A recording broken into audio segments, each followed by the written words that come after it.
मैं इस बजट की मुखालिफत में खड़ा हूं। इससे कोई रोजगार में फायदा नहीं होगा, विकसित भारत नहीं बनेगा। आप लाख बोल लीजिए, हम 12 लाख का बाजा बजाइए। हुकूमत वक्त की जायदादों को आमदनी का जरिया नहीं बनाना चाहती, उसको बर्बाद और खत्म करना चाहती है। सर 2014 और 22 से मोदी हुकूमत ने एडवर्टाइजमेंट के ऊपर 3260 करोड़ रुपए खर्चा किए हैं। तो मालूम हुआ कि देश के प्रधानमंत्री मोदी जी एक एग्जाम वॉरियर भी है और एक डाइट कोच भी है। विकसित भारत इस वक्त तक मुमकिन नहीं है सर, जब देश की 15% मुसलमानों को तालीम से, रोजगार से, सियासत, इंतजामी और गवर्नेंस से मजहबी तासुब की बुनियाद पर खारिज कर दिया जाता है। और चीन से बगैर इंपोर्ट करे हमारे देश का निजाम नहीं चल सकता। ये सब जिम्मेदारी हुकूमत पर आयद होती है। सर वजीर आजम कहते हैं कि मुल्क विकसित भारत की राह पे है। मैं कहना चाहता हूं कि ये उस वक्त तक मुमकिन नहीं है जब तक इस मुल्क की 80 करोड़ आवाम फ्री राशन के बगैर जिंदा नहीं रह सकती। एक 1/3 हमारे बच्चे 10वीं तालीम को मुकम्मल नहीं करेंगे और आधे से ज्यादा 12th की तालीम नामुकम्मल करेंगे। लगता है कि देश के प्रधानमंत्री इनको एग्जाम वॉरियर बनाने का जो नारा लगाते हैं, वो नहीं चाहते कि नौजवान तालीम याफ्ता बने, बल्कि सिर्फ चाहते हैं कि गरीब और मायूस नौजवान उनकी जलसों और जनसभाओं में शिरकत करें, उनके लिए जिंदाबाद के नारे लगाएं और खुद की जिंदगी और मुस्तकबिल को मुर्दा कर दें। तो ये सरकार अकलियतों को और खास तौर से मुसलमानों को मुकम्मल नजरअंदाज कर दी गई है। अगर ट्रंप 25% टैरिफ लगाएगा, ये सिग्निफिकेंट बर्डन होगा इंडिया के स्टील एक्सपोर्टर्स पर, और इसीलिए इंडिया मेटल इंडेक्स गिरा है 3%। सर क्या पॉलिसी है सरकार की? सर मैं इस बजट की मुखालिफत में बोलने के लिए खड़ा हूं और इस बात को ज़हन नशीन करनी चाहिए कि सर के पिछले 25 साल में से 15 साल बीजेपी और एनडीए इख्तिदार पर है और यही बुनियादी वजह है कि आज एक ग्रेजुएट बेरोजगार है, किसान खुदकुशी कर रहे हैं, एमएसएमई बंद हो रहे हैं और चीन से बगैर इंपोर्ट करे हमारे देश का निजाम नहीं चल सकता। ये सब जिम्मेदारी इस हुकूमत पर आयद होती है। सर वजीर आजम कहते हैं कि मुल्क विकसित भारत की राह पे है। मैं कहना चाहता हूं कि ये उस वक्त तक मुमकिन नहीं है जब तक इस मुल्क की 80 करोड़ आवाम फ्री राशन के बगैर जिंदा नहीं रह सकती। विकसित भारत उस वक्त तक मुमकिन नहीं है सर, जब हमारे देश की लड़कियां न्यूट्रिशन और तालीमी मौके उनको बच्चों की तरह नहीं मिल जाते। सर विकसित भारत उस वक्त तक मुमकिन नहीं है जब हमारे मुल्क के बच्चों को जो पढ़ना नहीं आता, प्रॉपर सेंटेंस नहीं लिख सकते। सर विकसित भारत उस वक्त तक मुमकिन नहीं है जब इस देश की बहुत बड़ी आबादी गरीब है, एब्जेक्ट पॉवर्टी में है। विकसित भारत इस वक्त तक मुमकिन नहीं है सर, जब देश के 15% मुसलमानों को तालीम से, रोजगार से, सियासत, इंतजामी और गवर्नेंस से मजहबी तासुब की बुनियाद पर खारिज कर दिया जाता है।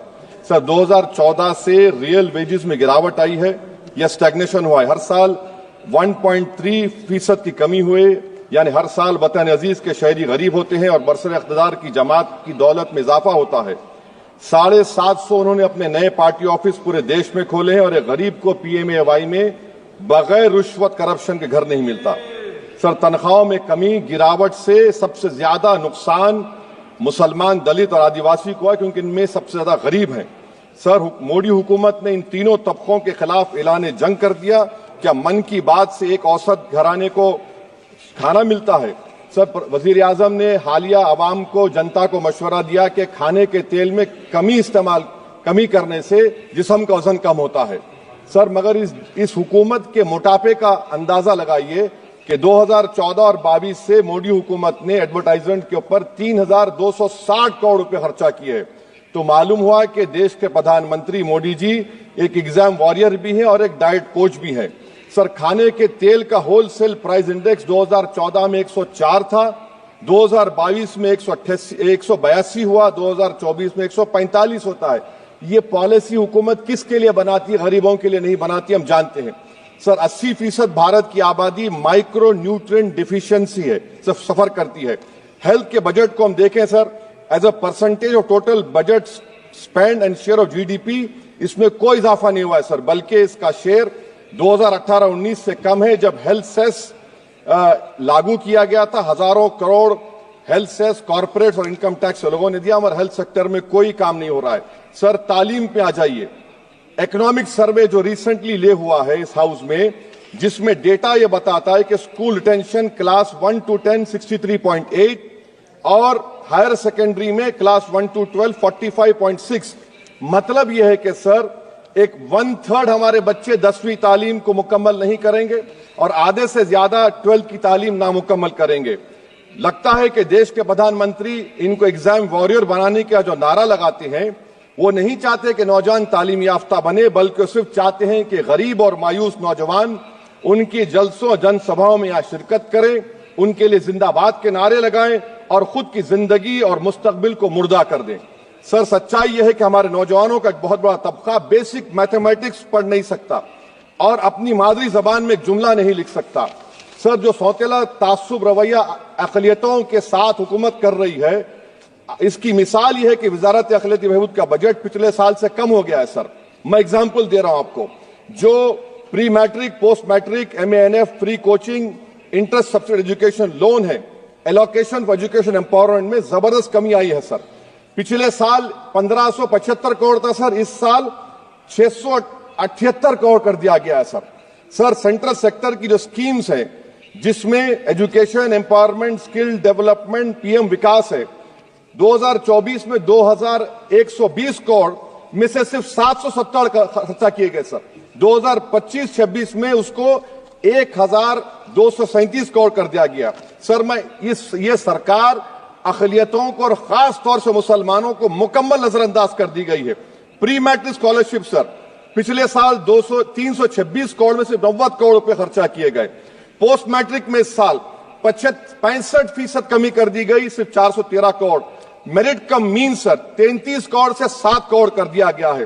कौमी वक्फ बोर्ड तरक्याती स्कीम, शहरी विकास संपत्ति सर 2023-24 में 17 करोड़ में 8 करोड़ दिए गए, 1 करोड़ खर्चा हुआ। 2024 में 16 करोड़, सिर्फ 3 करोड़ रुपए दिए गए। इस साल 13 करोड़ रुपए दिए गए हैं।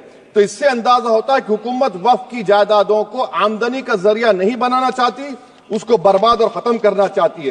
सर, स्किल डेवलपमेंट में हमारी दोहर उस्ताद नई मंजिल बिल्कुल खत्म करके रख दिया। अब टेक्सटाइल इंडस्ट्री बर्बादी के दहाने पे आ गई। सर, 2016 तक भारत में सबसे ज्यादा रेडीमेड गारमेंट्स हम एक्सपोर्ट करते थे, आज उसमें 14% कमी आई, बांग्लादेश हमसे आगे चला गया। सर, मैं एक मिसाल दे रहा हूं, मालेगांव में पावरलूम इंडस्ट्री में जो रोजगार देते हैं, ना उस पावरलूम इंडस्ट्री के लिए ना उसमें लेबरर के लिए कुछ बजट में रखा गया है। RODTEP, ROSCTL में एक्सपोर्ट प्रमोशन की पॉलिसी नहीं बनाई गई। ग्रुप इंश्योरेंस और GIS को क्यों बंद किया गया इन पावरलूम इंडस्ट्री के लिए? और फिर सर, PLI स्कीम के बहुत बड़े दावे किए जाते हैं। ये PLI स्कीम प्रो कॉर्पोरेट है, जबकि इसको प्रो माइक्रो होना चाहिए था। मालेगांव की पावरलूम इंडस्ट्री के लिए इंफ्रास्ट्रक्चर डेवलपमेंट है। ये तासुब और सौतेला सुलूक मालेगांव पावरलूम और ये इंडस्ट्री से कब तक चलेगा? सर, डेडलाइन, मोदी जी ये गवर्नमेंट डेडलाइन देती है। मेक इन इंडिया का वादा था सर, 100 मिलियन जॉब्स, 12 से 14% ग्रोथ। हकीकत क्या है सर? सिर्फ 6% ग्रोथ है। मैन्युफैक्चरिंग एम्प्लॉयमेंट में सर 12.6 2011-12 में था, वो गिरकर 11.4 हो गया 2022-23 में। सर, इकोनॉमिक यूरोपियन यूनियन की policy on carbon border adjustment mechanism, EU deforestation regulation, ये कहता है इसके ऊपर भारत का बहुत बुरा असर पड़ने वाला है। इकोनॉमिक सर्वे ये कहता है कि 9.5 बिलियन एक्सपोर्ट्स में कमी आएगी। क्या पॉलिसी है सरकार की? सर, अनक्लेम डिपॉजिट्स देखिए सर, 2023-24 में LIC में 3,70,000 maturity claims are lying unclaimed, 880 crore के। EPFO 2023-24 में 8,500 crore is lying unclaimed in 21 lakh inoperative accounts. Is this being done deliberately to shore up the government supply? Why is the middle class being made bali ka bakra, sir? In February 2023, sir, 35,000 crore is lying vacant or unclaimed in public sector banks. Why don't you use it? And sir, the travesty of justice is in PM Poshan, sir, a cook or helper gets only 1,000 rupees for 10 months. Why can't the government increase? Sir, agriculture department का जो budget है 4,000 करोड़ कमी कर दी गई। मैं आदादो शुमार और एक स्टडी की बुनियाद पर कह रहा हूं कि किसानों की अगर आमदनी 100 रुपये है तो ये हुकूमत 12 रुपये लेती है। जुल्म नहीं तो क्या है? Sir, India steel industry export किया 13 बिलियन और उसमें से 1.2 बिलियन हमने एक्सपोर्ट किया था स्टील एल्यूमिनियम US को। अगर ट्रंप 25% टैरिफ लगाएगा, ये सिग्निफिकेंट बर्डन होगा इंडिया के स्टील एक्सपोर्टर्स पर और इसीलिए इंडिया मेटल इंडेक्स गिरा है 3%। सर, क्या पॉलिसी है सरकार की?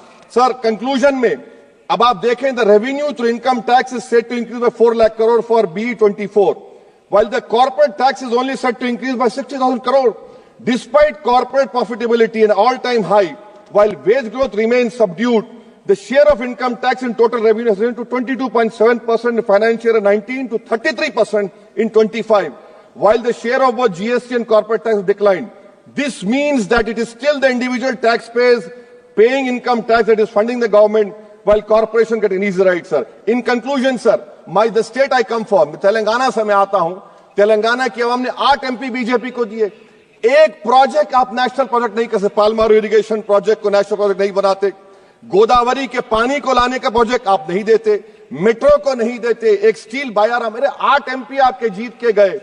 ये लगता है कि बेचारे वो कितने कमजोर हैं कि जिस रियासत से जीत कर गए वो वहां पर कुछ नहीं कर सक रहे हैं, सर। तो इसीलिए मैं इस बजट की मुखालिफत में खड़ा हूं। इससे कोई रोजगार में फायदा नहीं होगा, विकसित भारत नहीं बनेगा। आप लाख बोल लीजिए, हम 12 लाख का बाजा बजाइए, मगर बाजू जीएसटी का एक चौकीदार खड़ा हुआ है चोरी करने के लिए। बहुत बहुत शुक्रिया, सर।